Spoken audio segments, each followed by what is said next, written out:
Hi guys, welcome to another episode of the Grapplers Academy, coached by Si, Bonafide PT. Before we get further into the episode, make sure you hit that like button, subscribe button, drop a comment below. I think we'll get straight into send Bon over a couple of Reddit questions that we can go over. A couple of them quite funny, a couple of them we've probably prod fun at them, but also we know we've heard it before from quite a few different sources. I mean, I think with some of these, I certainly know a person that fits into a couple of the categories that you've seen on there. So it's probably pretty commonplace for anybody like this to be at most gyms. Yeah, definitely. Which one do you want to start with? We've got. Let you pick out the stack there. Let's go with. I told my wife I was going to BJJ and I went to the pub instead. I think that's probably my favourite post on there. Yeah. So, what are your thoughts on that? To be fair, my way will probably be the other way around. I'd be like, oh, I'm off to run some errands and then go training, as opposed to saying that I'm going training and ended up going to the pub or something like that. Yeah, I mean, clearly this guy's not that much into jiu-jitsu because most people on the mats is excuses to try and find time to sneak away to go to training, and then it's like, you got to take the kids to swimming. Oh, no, got a job on, got to go measure up or something like that. There's a guy at my gym who's notorious for going measuring up jobs or getting material for work and stuff like that, and turning up at classes and then coming back home and he's got a sweat on or whatever. I don't know how he gets away with it. I'm sure his wife probably doesn't even care. She wants him out of the house. Yeah, I'm sure. That's it, because I'm sure people I know people use training as a bit of an escapism to get away from their day-to-day life, get a bit of a mind break from everyday stresses. But it's kind of went then. I think drinking in jiu-jitsu is a weird one, isn't it? How many clubs have you been at over the years where, I go out for a drink with a couple of my mates at the club that I train at, but really it's not like people don't socialise and mix for drinking that much in the clubs. Most of the time that you see them and know them is from training, and you see people maybe 3 or 4 times a week. Yeah. And for me, it's always been pretty rare to go out for drinks with people that I've trained with. Has that been the same way you've trained over the years? Or? Yeah, there's been a couple where I've done things outside of the gym, but a lot of the time my relationships within the gym have tend to stay within the gym, and just but you still get that really good friendship from within the gym because you're spending on average 1 to 2 hours a night with them. Yeah. And it just helps you get away from your everyday stresses, and usually it's not everyone. Well, the common trend within the grappling scene is more the Eddie Bravo style rather than going down to the pub, innit? Yeah, definitely. There's a lot more people like that at training who enjoy other substances like alcohol. And I don't think there's probably that big of a drinking culture in jiu-jitsu, to be honest. No. I don't know what it is. Maybe because people are too shattered by the time it's time to come out to go for a drink. True. I'm there. If I'm training hard all week, probably the last thing I want to do after a heavy sparring session on a Saturday is go out for a big scoop on a Saturday evening. Yeah. If you're the same as me, I'm ready for a 3-hour kip on the sofa after a hard training session. 3-hour kip, big meal, and usually I just want to veg out, just sit down, chill out, and not do nothing. If I end up going out on the beer, I'm going to be in bed for 7 p.m. and then that'll be me for the night. How often have you gone out for a big drink before going to an open mat or something like that? Oh, quite a few times. And do you know what I've got to say? I've had some of my best rounds while being horrendously hungover. Yeah. I don't know whether it's because I've still been drunk and all inhibitions are gone, whether me sweating out the drink has just made my partner slightly drunk, yeah. I mean, I suppose if you can't feel anything, there's no... Exactly. No reason to tell, is there? My arm snapped in half. It's not hard, I can keep going.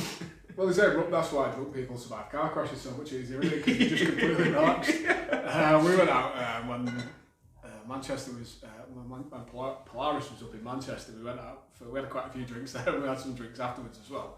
And then the next morning was the big open mat at Stealth, where there's like 100 people plus, and they're all pretty decent, aren't they? Yeah. And me and Mark rock up, and we've oozing the booze out, and they can smell it on us. And I'm just throwing a quick bowl of cocoa, pops in my mouth, and so I'm like, people are like, what the fuck do you smell like? You smell like booze and chocolate. Where have you been? It was horrible. I think I managed to break one of my ribs a couple of weeks beforehand as well. So I mean, it definitely wasn't. I wasn't out for a killer session, and Mark was doing just his usual of not tapping on anything. I remember being sat out with a guy. I can't remember whether that's where I met Shane. I can't remember whether I was sat out with Shane or whether I was sat with somebody else on the side of me. We were just watching Mark roll, and he was just turning purple in the face. The guy had him in like this inverted triangle, or like a triangle from the back.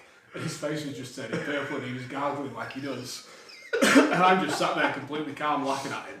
And this guy who sat next to me, whoever it was, can't remember, sorry, but he was, fucking hell, is he alright? It's fine, it's all the time. He'll either pass out or tap in a minute. But he was a genuine look of concern on his face. Like, and they're just there going, yeah, I'm used to it. Yeah. I'm used to it now. I've seen loads of memes like that as well, where it's, jiu-jitsu is just a load of bored people sitting around watching a murder. Yeah, that's pretty fun. Especially if no one's tapping and just hear the snoring, you're kind of like, yeah, let's get the legs up. Let's get the legs up. The gym sleeps are always interesting, aren't they? Because you're kind of not expecting it to happen in a normal training session. I don't know whether it's because people like don't want to tap, or whether their hands just get caught up and they don't tap, or they think they can hold it on for a bit longer. But it's stuff like bow and arrow chokes always get people in it. It's like it's not on, and then you're gone. Yeah. So I remember the first one that I experienced, and everyone was rolling, and all you heard then was like, oh shit.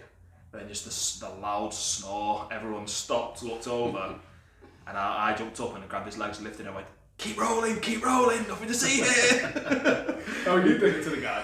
Oh, I didn't do it to the guy, no, I sort of jumped off my roll and sort of like jumped into the hive, yeah. And I sort of was like, what happened there? And he goes, I just wanted to see how far I could go. What was it? He was a relatively newer member. He's not with us anymore, he'd moved down south. But he's just sort of like, I just wanted to see how I could go, and then before I knew, I didn't know where I was. It's a weird feeling, isn't it? Yeah. I've never been put completely fully out, but I've been close, and it's a bizarre feeling. And it's weird, isn't it? Like, we've both trained MMA and striking and stuff like that. If somebody gets knocked out, then it's like, well, you're fucking done for about 3 weeks at least there, and some cushion recovers. But if somebody gets put to sleep, you're all having a laugh about it afterwards. You probably ask the person if he pissed himself, and then they're back to they might be back to rolling after having a round out. It's like the OG Lavelle one where he puts someone to sleep, he'll pour a cup of water over them and be like, oh, look, you made a mess of the man. What was this? Did he give people There's a pin? A pin? Yeah, for being choked out by him. Very cool. And I was like, part of me wants to get one of those pins, the other part of me's going, nah. Do you know what you should do? You should get patches, right? You should get some small patches made up for people's skis, and every time you put them out, they've got to stick a patch on. Somebody's just going to have a fucking sleeve covered in patches.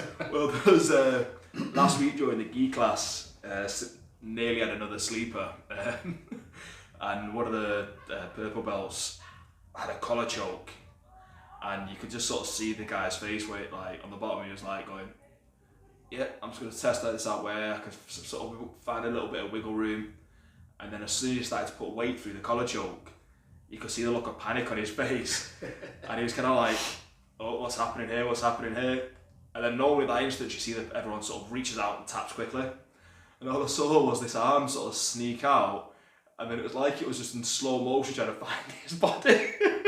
And then he tapped, and I was like, you alright then? He goes, yeah, at one point like, I just felt everything tingling and this happening. And he goes, I didn't know where I was, and I was confused then, and I was like, and then it was like, yeah, luckily he tapped. Weirdest feeling. It's like those two people you've said there that are like, oh, I want to see how far I can test it. I can't ever recall a situation where somebody's saying like, I'm just going to get head kicked. Yeah. See what my chin's like. Yeah. I just want to test out what my chin's like. Maybe that's why they call it the gentle art. Yeah, true. It's gently a way of putting somebody unconscious. Until we go to sleep.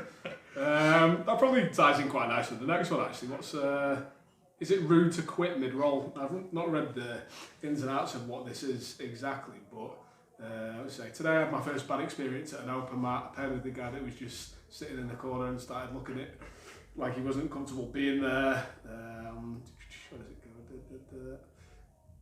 He took my back and started dragging his fist across my face. So this guy's just got pissed off with the aggressiveness of the roll there, hasn't he? And decided just to quit mid-roll. We talked about this quite a lot, haven't we? Because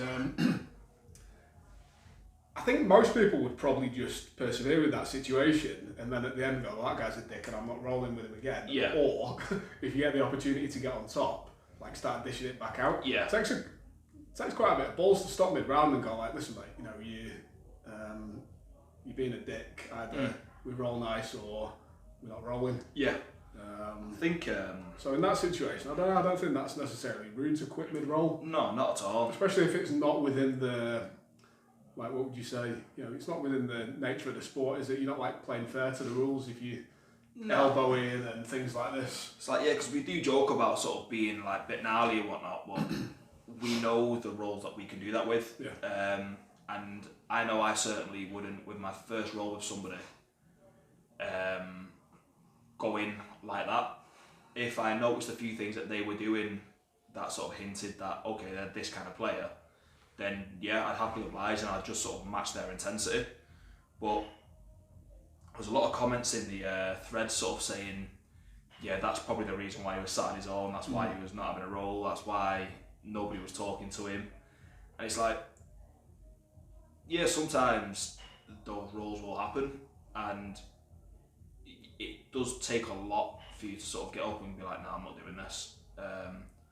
Hopefully, I don't think it will, but it might teach the guy a lesson for being like, yeah, maybe I was being a bit of a dick there. Well, it's interesting, isn't it? We have talked about that before as well, and you know, jiu-jitsu, and it's just kind of the same for striking as well, but probably not necessarily as much. It kind of weeds people out, doesn't it? They either learn the lesson by themselves over the course of a couple of weeks, like people don't want to roll with them. We had a guy like this at training, like people clearly didn't want to roll with him because they were getting injured because he was just very wild with his limbs. Not like being aggressive or anything, but just pretty much every time somebody would go with him, he'd either get a cut or a black eye or something like that. And people were just straight up avoiding him. And you know, a couple of weeks afterwards, he kind of, after seeing what was going on, he must have realised and started toning it down, which was good to see. That awareness. But maybe like this guy, you know, maybe that's happened for a long time, and he's not actually been self-aware enough to pick up on the fact of why people are doing it. So this actually might be a really big help for him. This guy just going like, you're being a dick, you're too aggressive. Maybe nobody's told him. No. Maybe his coach hasn't told him, maybe his training partners haven't told him before, and then he's just got stuck in his rut, and people just think, he thinks that people just don't like him. They don't know why. So maybe just being bluntly told, you're too aggressive, you're hurting people, is enough for him to stop. Yeah. And the question is what happens after this with that guy, I suppose, whether he learns his lesson or whether he carries on doing the same thing. Yeah, or even if a mat enforcer sees it and puts it on him. I don't even think that works sometimes. You know, some people, like, the mat enforcer doesn't even work, does it? No. They just like it. Yeah. Because for me, when I was reading that one originally, the grinding across the face didn't strike me as too alarming, because it's fairly common when you're trying to hunt for the chin. You're gonna go across the face a little bit. You might pull the head up a little bit and just be a bit gnarly around the face. It was with about the Kimura and ripping a Kimura on. Yeah. Because for me, I think Kimuras are just as bad as aggressively put on heel hooks, where the lasting damage in that joint can be quite devastating. Yeah, so it says there, next he got me in a Kimura and I felt like he was trying to rip my shoulder apart. I just tapped, stood up and said, I'm done. Yeah. It's like, with submissions like that, if you've got the level of control, you don't need to rip something on like that. Like, I understand it in competition, or if you're having one of those rounds where you kind of have that agreement with your training partner that, yeah, we're going to go full tilt here and we are going to really try and put a pace in each other. But even then, you're not ripping subs on, you're still showing an element of control, and you might be quick to put on, but you sort of pull back towards the end of the range of motion while you're applying the submission. I think that depends on like the level of skill of the guy doing it as well, because like, you know, we could have a pretty hard paced round and really like hunt for that sub really hard round until the last point, but then slow it down right there, like taking your foot off the gas. Yeah. You see this quite a lot with really new people, or like people who don't have a lot of experience about where the biting point is on a sub. And I've been on the receiving end of it a couple of times where maybe you let a beginner pass your side control and like encourage them to get you in an armbar, and they're doing it all, and they get you to the point where they could just sit back gently and they just kind of drop back and try and snap your arm off. And depends what you're doing, because like it's a fine balance between, you know, you've got to protect yourself and you want to help your training partner out as well, and just not letting them do it to the point where they're going to hurt you. Yeah. So it's like letting him get it enough where he can learn the thing, but then I think it's hard, isn't it? Because you say at the beginning of the round, right, I'm going to let you get a sub, but don't snap it on.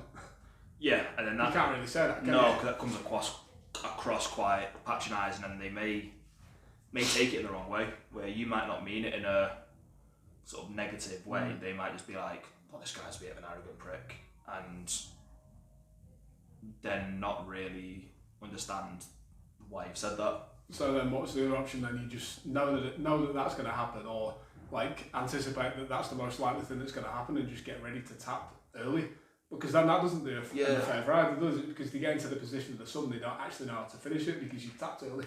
I think depending on the level, maybe have a bit more control. Like I'd have a bit more control over what subs I give to them and where they set them up from. So if someone's like relatively new and they're trying it, and I'm trying to give them space to work, I probably would prioritise chokes. Yeah. Like I very rarely give limbs in sort of rolls unless I know them and their control. But if I feel that they're quite a clumsy roll, I'm like, just attack chokes. I'm going to expose my back, guide you to it, and then sort of walk you through, or just let you sort of work for the submission. Yeah. But yeah, I'm not really fond on sort of allowing limbs to be a bit looser against clumsy players. Yeah, I mean, I'm thinking like the top subs that I wouldn't want somebody with no control doing on me. It's like armbar, kimura. I wouldn't even let them get anywhere near my legs. No. And on the choking end, the guillotine. I don't think I want anybody guillotining me that doesn't really know how to finish it properly. No. Because even somebody who knows how to finish it properly, guillotines hurt. Yeah.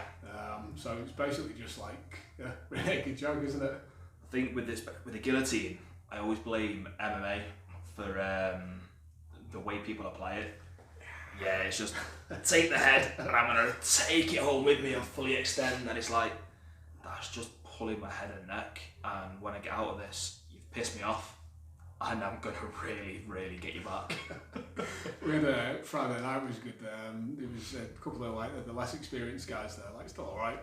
One had the other in a guillotine and you could hear that.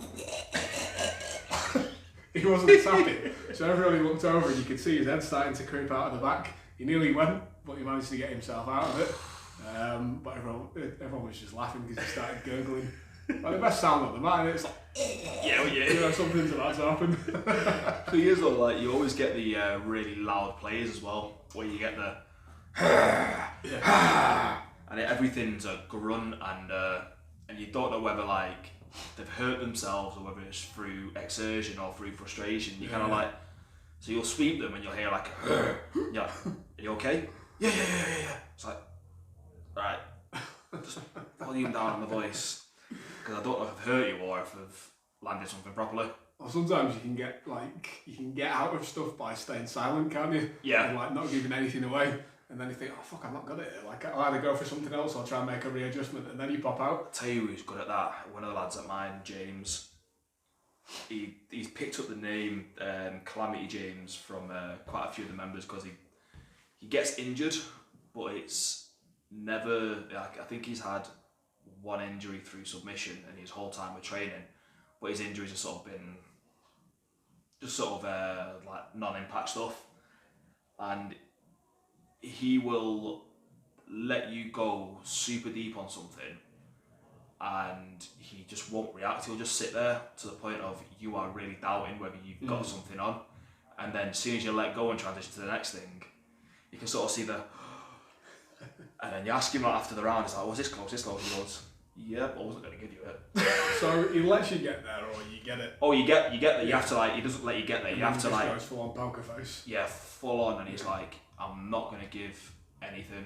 Like, literally the only way you can get him and secure something is if you've got his back, you're under his chin, and you've got a rear naked, and that's when you know you've got it. But like even with the guillotine, he'll take it until because he's at the point now where he knows where his limits are, and he'll take it to the point of where you're doubting yourself, and then as you transition to something else, just waiting for that first adjustment. Yeah.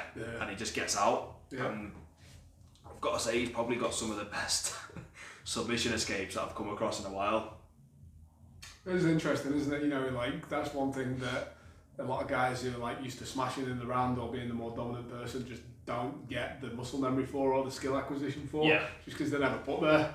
When you ever used to listen to the Dan of the Death Squad talking, they always talk about playing those bad positions. Yeah. And putting themselves in pretty much subs or almost close to, and then working from there. You just got to develop that game, haven't you? And it is a skill to have to be able to have a bit of a poker face for it. But realistically, at some point, you need to have an ability to initiate the escape effectively as well. Yeah. Because if it's on and it's a competition, or even just on the mat sometimes as well, if somebody's just going to hold on because they know they've got it, they know that sub well enough, and then you go into sleep. Yeah. No, definitely. Yeah. And that's definitely not really something you want to play around with joint locks as well. Like Kimuras or heel hooks and stuff. You're like, oh, fine. Yeah. And then you fucking popped your ACL. Oh yeah. I think having that type of stuff as well, you have to have a lot of trust in your training partners.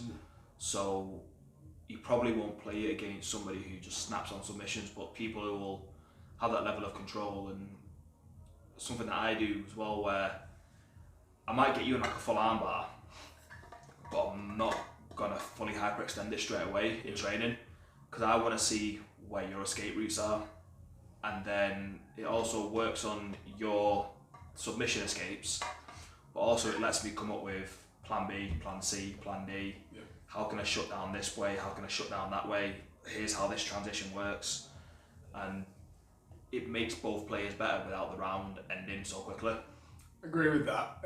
The only one circumstance that I've come across more recently where I'd say that I don't agree with the person not tapping is that got a lad who's just fairly new, but he's good. He's learning quickly, but he doesn't tap to anything, and the people who are rolling with him are having to not finish it because they're going to break his arm, to the point of where he's not going to tap, or he'll just start gurgling and pretty much go he'll go out in a triangle. And then you kind of have to let go, and then he just kind of carries on like it didn't happen, and that's not helping him at all. No. Because he's getting a false sense of security that people just aren't going to hurt him, which we're not. Nobody's going to hurt him because we don't want to hurt him as a training partner. But we've tried to tell him a million times, you need to tap and learn where to tap here. Clearly you're not escaping this. Yeah. It's beyond your benefit to hold it out. We know you're a tough kid, but you're going to get hurt. And especially if you come up in competition or somebody who's not being nice to you, or somebody who's your level, you're going to get your arm broke, and then guess what? You can't train for 12 weeks. Yeah.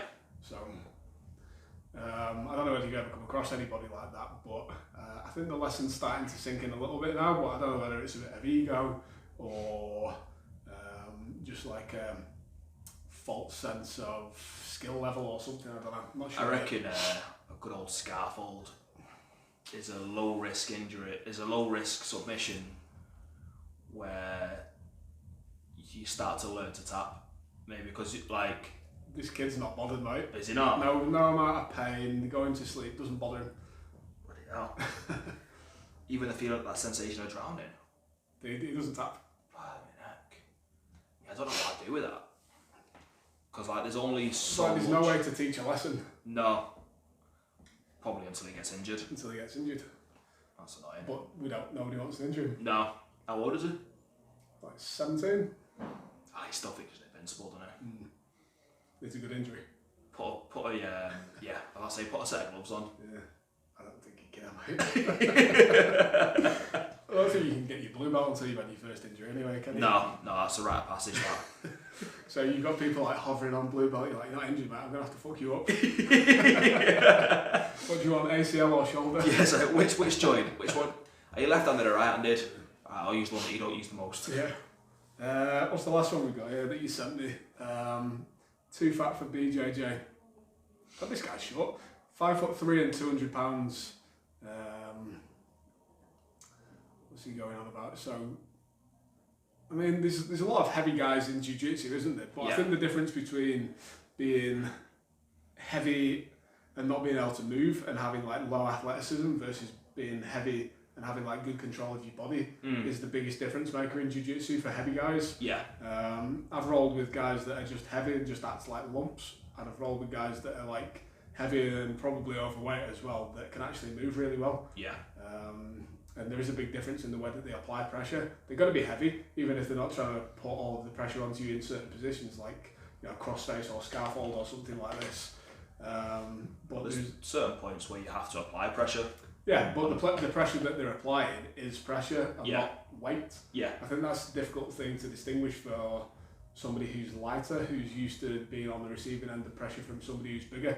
Like, it's hard to distinguish the facts that they've got the ability to apply pressure and not just you hold me because you're heavy. Yeah. But when you know as a slightly heavier player, like you can tell when somebody's just being a lump or even more experienced player for that matter, like whether somebody knows how to hold the positioning or not. Because you can get loads of pressure off a 65 kilo guy. Oh, 100%. And I mean, if like the 240 pound guy's got the same pressure and skill as somebody who's like in his 60 kilos, and he can apply the pressure, that's going to be a horrible place to be. Definitely. I think, this guy's questions with regard to looking for a gi, but then also worried that something so full contact, he might hurt somebody by falling on them. I think with regards to the gi, it's always worthwhile contacting the gi companies, because they may turn around and say, okay, we've got this cut we recommend, or some of them might be nice enough to be like, look, we've got spare pants and spare jackets that we can put together, different sizes, so he may be an A2 in the leg but an A4 in the jacket. I mean, what this guy is 5'3" and 200 pounds, so he's like about 90 kilos. Built like Gimli. Yeah, it's like, it's heavy for somebody that short, but it's not ridiculous proportions. You probably end up getting like an A3 gi and then roll it, like you could roll and stitch the sleeves up. Yeah, and even the trousers. Yeah, you get A3s short as regular as long, don't you? Yeah. So I can't really imagine that there'd be that much issue finding a gi to fit. No, and like I said, I think most gis feel like shit anyway. Yeah, true. I think most manufacturers, if you contact like their sales or marketing team, they will be more than willing to help, because a lot of them are still small companies and they got into the business because they recognise there's a gap in the market. Yeah. With regards to sort of being uncomfortable with like applying pressure and worried about hurting somebody, at the end of the day, it's a contact sport. Injuries come part and parcel with the sport, unfortunately. And when you are starting off, maybe stick around with stick with the heavier players as you start off with. If your weight is a personal concern for you, where you do want to lose it, training and eating better is going to help that. But the more you do jiu-jitsu, the more you'll learn to move and the more you'll learn how to fall. And like we were just saying before, like you're not going to hurt somebody if you know how to move, or you're less likely to hurt somebody if you know how to move properly.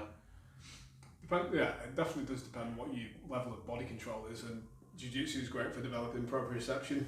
Yeah. You'll learn how to move your body pretty quick, but if you've got any athletic background, you should be pretty aware of how to control your body. I mean, like, this guy's not completely ridiculously proportioned, and I've rolled with plenty of new guys who are heavier as well, but most of them, and I don't know whether jiu-jitsu just attracts people that have already done a little bit of sport anyway, and they're like, oh, let's try jiu-jitsu now. Most people do have a pretty decent level of control of their own body. It's not like you see a lot of people just falling onto people. No. That stuff generally tends to happen when people get a little bit more excitable and they're trying to rush for stuff. Yeah. So the best advice that I could say for that is, like, doesn't matter what your body shape or size is, just try and learn the techniques in a controlled manner. Yeah. Don't rush anything, just do everything slow and with intent. Move at your own pace. The temptation might be there to kind of do it quick, or if you're getting excited about getting a sub on, if you see something's there and trying to rush a couple of steps, but it's only going to help your development in the long run, regardless of what weight you are, to slow it down and try and get, when your coach is teaching you 10 points of how to go from position A to position B and finish the sub, he's teaching you the 10 points because they're important. If they weren't, he'd just go, here's your position, here's your sub, and nothing else matters in between. Yeah. So the more practice you can get at doing the bits that are important in between, and while you're learning them, you're going to have to do them slow. Yeah. Until it all becomes muscle memory and you see the familiarity and connection between the concepts of a lot of different positions, and you've got the muscle memory of it. Doing it slow is the best, and you're not going to hurt anybody if you do anything slow. And the more you train as well, you're going to develop your athleticism, balance, body control, everything like that. So you're gonna become much more self-aware of where you can move and what your own personal limitations are as well. So as that knowledge expands, you're again going to be less likely to actually hurt somebody by falling on them, because the likelihood of you falling on them is going to decrease. Yeah. And like I said, it seems like there's a weight issue on his mind anyway. So if that's the case, training is going to help with that as well, whether it's improving your confidence in your build or helping you get to a target weight where you feel more comfortable at. I think the biggest weeder out for people with who are overweight or feel unfit in jiu-jitsu that I see most often is in the warm-ups. It's blowing out their arse in a warm-up, or when it comes time to sparring and they're just too unfit to be able to complete the rounds. So that's a pretty quick incentive to get fitter sooner. It doesn't necessarily mean you have to lose weight. No. You just need to be able to get fit to participate in the activity. If you're finding yourself constantly sat out after 2 minutes of the warm-up, or you get into the round and you're gassing, and you're going to learn pretty quick that you need to try and improve your fitness. There's plenty of people that are overweight that are still extremely fit, and it'll help improve your jiu-jitsu massively, because you won't be focusing or panicking about being out of breath for what you're doing. You'll be able to just focus on the learning process of it and having fun. So I think improving your fitness for anybody, but especially if you've got issues with your confidence on completing the training or whatever, you find it difficult with your training partners, is a pretty quick accelerator for getting fit quick. Yeah, no, definitely. I don't think I've got anything more to add to that. No. Wrap it up? Yeah. Let's wrap it up. If you agree with anything that we've said, or you've got any more additions to add to this, drop a comment below and we'll love to discuss it further. Again, don't forget to hit that like button, subscribe button, hit us up on all the social medias. We are the Grapplers Academy, Bonafide PT, coached by Si. We'll see you next week.